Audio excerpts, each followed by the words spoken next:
मैं अमितेश सर आप सभी प्रिय विद्यार्थियों का रियांस कोचिंग सेंटर में स्वागत करता हूं।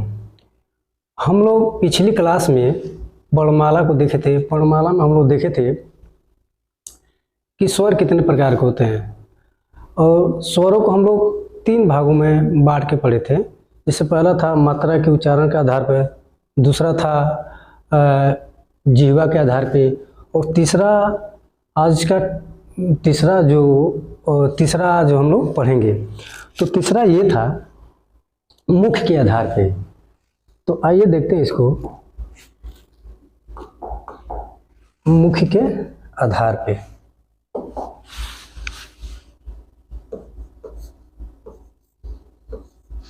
सॉरी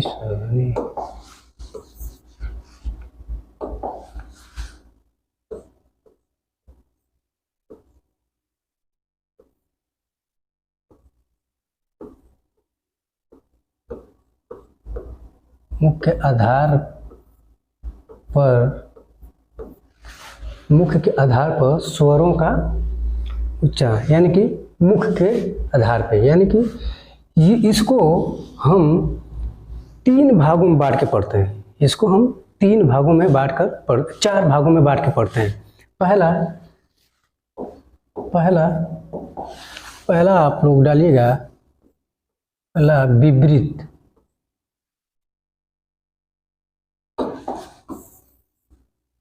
पहला आप लोग डालिएगा विपरीत। पहला आप लोग विपरीत डालिएगा। विपरीत का मतलब होता है ओपन, यानी कि पूरा मुंह क्या होता है, खुला रहता है। इसमें पूरा मुंह खुला रहता है, यानी कि विपरीत में बस एक ही स्वर आता है जो आ, यानी कि विपरीत में कौन आ जाएगा, बस आ जाएगा। इसमें क्या रहता है, जैसे हम लोग आ बोलते हैं, जब हम आ का उच्चारण करें तो पूरा मुख हम लोग क्या हो जाएगा, खुल जा रहा है। अब ये पहला हो गया। अब दूसरा इसमें देखते हैं हम लोग। दूसरा इसका अर्ध विपरीत। अर्ध विपरीत का मतलब कि आधा मुख खुला रहता है इसमें, यानी ये विपरीत हो गया। अब हो गया अर्ध विपरीत। अब अर्ध विपरीत में क्या होता है, अर्ध विपरीत में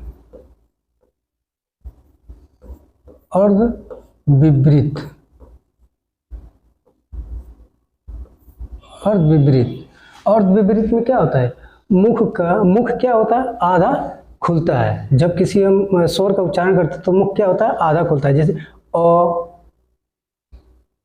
ए, ओ, आ, क्या हुआ, अ हो गया, ए हो गया, ओ हो गया, आ हो गया, यानी कि अ क्या हो गया, बोल के थोड़ा देखिए, ए, ये बड़ा ए, उसके बाद ओ, उसके बाद ओ, उसके बाद आ।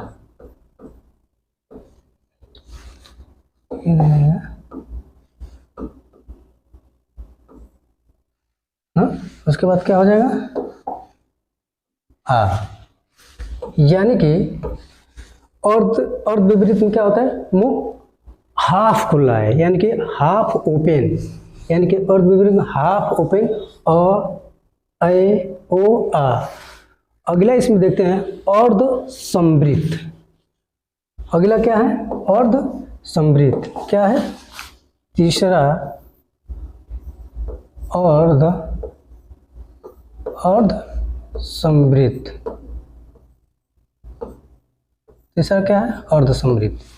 इसमें क्या होता है, जो मुख का द्वार है आधा बंद रहता है। इसमें जब मुख का द्वार है वो आधा क्या रहता है, बंद रहता है। जैसे कि इसमें आ जाएगा, एक तो छोटा ही आ जाएगा, एक आ जाएगा ओ। जब हम देखिए इन सब स्वरों को बोलकर देख लेना चाहिए कि यानी कि इसका उच्चारण कहाँ से हो रहा है। एक क्या आ जाएगा, ए आ जाएगा, एक ओ आ जाएगा। दूसरा चौथा हमारा है, लास्ट चौथा है आपका समृद्ध। लास्ट चौथा क्या है, समृद्ध।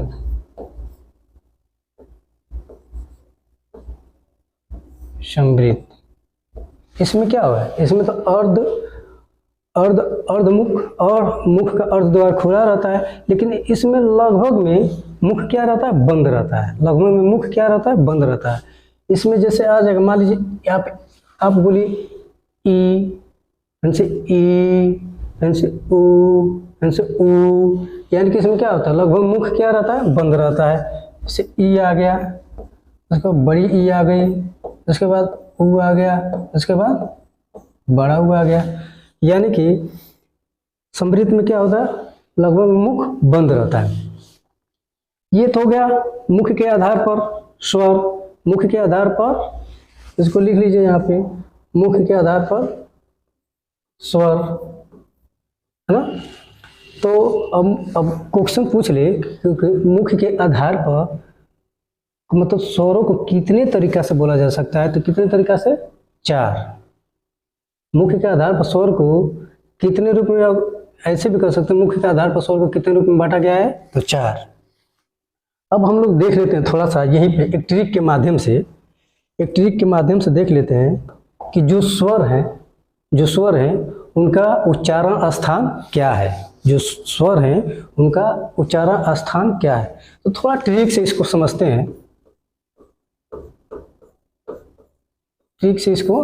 हैं। जैसे कि हम एक ट्रिक बनाए हैं। ट्रिक है के टी ओ एम के टी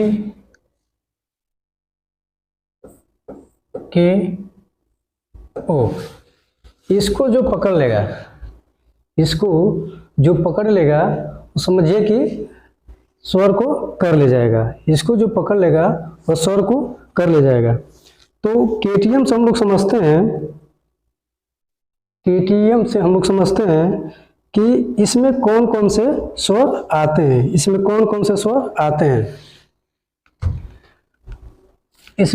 कौन से स्वर आते हैं, तो इसको देखते हैं। पहला केटीएम से पहला तो हो जाएगा आपका अ हो जाएगा और आ हो जाएगा। इससे हो जाएगा छोटी ई और बड़ी ई। ओ से हो जाएगा छोटा ऊ और बड़ा ऊ। यम से हो जाएगा री। यम से क्या हो जाएगा, यम से हो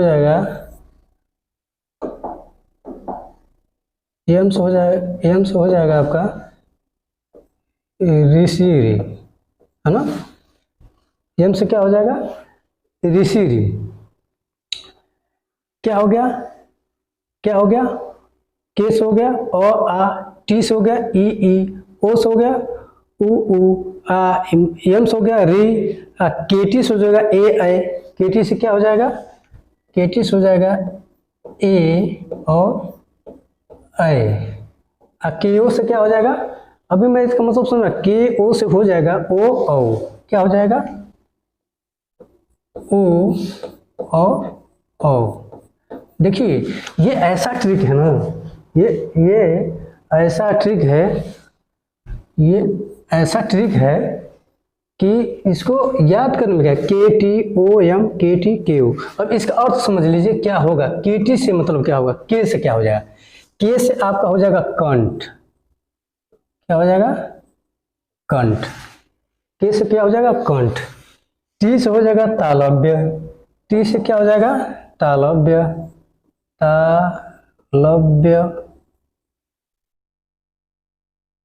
टी से हो जाएगा तालव्य। ओ से हो जाएगा ओष्ठ। ओ से क्या हो जाएगा, ओ से हो जाएगा ओष्ठ।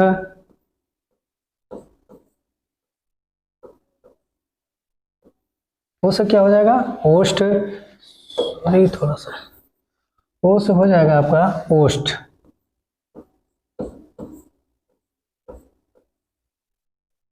ओ से क्या हो जाएगा, ओट्स। यम से हो जाएगा मूर्धा। यम से क्या हो जाएगा, मूर्धा। केटी से क्या हो जाएगा, कंठ तालव्य, इसका हो जाएगा कंठ तालव्य, कंठ तालव्य। और केओ से क्या हो जाएगा, कंठ ओष्ठ, क्या हो जाएगा, कंठ ओष्ठ।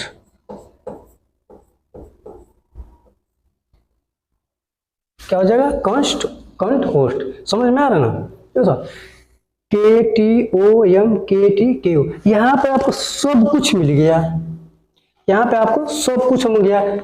कंठ से क्या बोला जाता है, कंठ किसे कहते हैं, ये वाला हिस्सा क्या है, कंठ है। तो कंठ से अ आ, तालब जीभ वाला हिस्सा, तालब क्या हो गया, जीभ वाला हिस्सा, यानी कि टी, छोटी ई और बड़ी ई। ओष्ठ से क्या हो गया, आप बोलिए ओष्ठ, ओ से मतलब बोलते हैं हम लोग ऊ, यानी कि हम लोग का ओठ का क्या हो रहा है, ओठ का जो स्ट्रक्चर गोल हो जा रहा है, तो छोटा ऊ।